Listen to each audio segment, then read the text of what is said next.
नमस्कार विद्यार्थी मित्रांनो, स्वागत आहे तुमचे आपल्या भाऊ पोलीस स्टडी यूट्यूब चॅनलवर। आजच्या व्हिडिओमध्ये आपण टक्केवारी काढायला शिकणार आहोत। तर पहिले उदाहरण आहे 450 चे 20% म्हणजे किती। तर सुरुवातीला 450 आहे तसे लिहून घेतले आणि च्या ठिकाणी गुणाकाराचे चिन्ह देऊ आणि 20% म्हणजे 20/100। तर मित्रांनो 450 छेद 1 आहे असे सुद्धा ग्राह्य धरू शकतो। तर मित्रांनो अपूर्णांकाचा गुणाकार हा आडवा होत असतो। तर सुरुवातीला आपण संक्षिप्त रूप द्यायचे म्हटले तर शून्याने शून्य सुद्धा कॅन्सल करू शकतो। तर मित्रांनो इथे खाली 2 शून्य आहे म्हणून 2 शून्य कॅन्सल करू आणि वरती 2 शून्य आहे तर 2 शून्य आपण कॅन्सल करू। आता उरलेले आहे फक्त 45 गुणेला 2। तर 45 गुणेला 2 केले तर 45 दुनी 90। तर 450 चे 20% म्हणजे 90 हे आपलं उत्तर आलेलं आहे। पुढील प्रश्न पाहूया। तर पुढील प्रश्न आहे मित्रांनो 4000 चे 25% म्हणजे किती। तर सुरुवातीला 4000 आपण आहे तसे लिहून घेऊ आणि च्या ठिकाणी गुणाकाराचे चिन्ह देऊ आणि 25% म्हणजे 25/100। तर मित्रांनो संक्षिप्त रूप द्यायचे म्हटले तर 25 ने 100 ला सुद्धा भागू शकतो आणि 100 ने 4000 ला सुद्धा भागू शकतो। तर आपण शून्याने शून्य सुद्धा कॅन्सल करू शकतो। तर सर्वात आधी आपण शून्याने शून्य कॅन्सल करून घेऊ।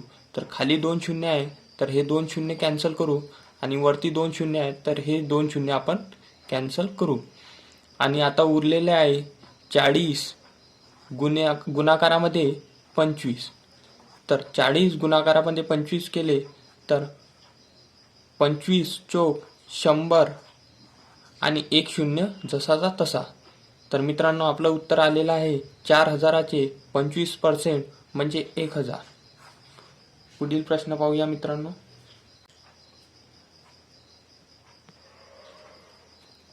तर पुढील प्रश्न आहे मित्रांनो 800 चे 12% म्हणजे किती। तर सुरुवातीला आपण 800 आहे तसे लिहून घेऊ आणि च्या ठिकाणी गुणाकाराचे चिन्ह देऊ आणि 12% म्हणजे 12/100 आपण लिहून घेऊ। तर मित्रांनो अपूर्णांकाचा गुणाकार हा आडवा होत असतो। तर शून्याने आपण संक्षिप्त रूप द्यायचे म्हटले तर शून्याने आपण शून्य सुद्धा कॅन्सल करून घेऊ। तर आपण सुरुवातीला शून्याने शून्य कॅन्सल करू। तर शून्याने खाली 2 शून्य आहेत तर 2 शून्य हे कॅन्सल करू आणि वरती 2 शून्य आहेत तर हे 2 शून्य आपण कॅन्सल करू। तर उरलेले आहे इथं 8 गुणाकारामध्ये 12। तर मित्रांनो 12चा पाढा हा 8 वेळा म्हटला तर 8 96। तर मित्रांनो इथं आपलं उत्तर आलेलं आहे 800 चे 12% म्हणजे 96। पुढील प्रश्न पाहूया। तर पुढील प्रश्न आहे मित्रांनो 5000 चे 30% म्हणजे किती। तर सुरुवातीला आपण 5000 आहे तसे लिहून घेऊ आणि च्या जागी गुणाकाराचे चिन्ह देऊ।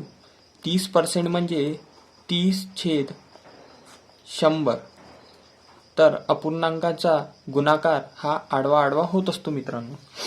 तर संक्षिप्त रूप द्यायचे म्हटले तर शून्याने शून्य सुद्धा कॅन्सल करू शकतो किंवा 30 ने 100 ला भाग देऊ शकतो किंवा 100 ने 5000 ला सुद्धा भाग देऊ शकतो। तर सुरुवात आधी आपण शून्याने शून्य कॅन्सल करू। तर खाली 2 शून्य आहे तर हे 2 शून्य आपण कॅन्सल करू आणि वरती 2 शून्य आहे तर हे 2 शून्य आपण कॅन्सल करू। तर उरलेल्या इथं 50 गुणाकारामध्ये 30।